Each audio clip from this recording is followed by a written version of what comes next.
નમસ્કાર દર્શક મિત્રો, ગુજરાતી નિર્ણયમાં આપનું સ્વાગત છે. પાટણ એનએસયુઆઈના કાર્યકરોએ નીટની પરીક્ષામાં થયેલ ગેરરીતિઓનો વિરોધ દર્શાવતા પોલીસે કરી અટકાયત.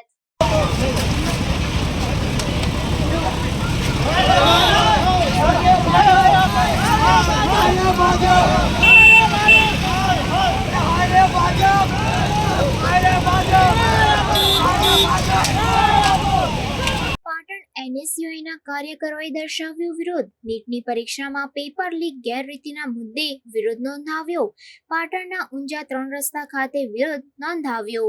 વિવિધ બેનરો તેમજ ભારે સૂત્રોચ્ચાર કરી વિરોધ દર્શાવ્યો. નીટની પરીક્ષા ફરી લેવા એનએસયુઆઈએ માંગ કરી. પોલીસે વિરોધ દર્શાવી રહેલ એનએસયુઆઈના કાર્યકરોની અટકાયત કરી. પોલીસે 25 જેટલા કાર્યકરોની અટકાયત કરી પીસીઆર વાનમાં બેસાડી પાટણ બી ડિવિઝન ખાતે લઈ જવામાં આવ્યા.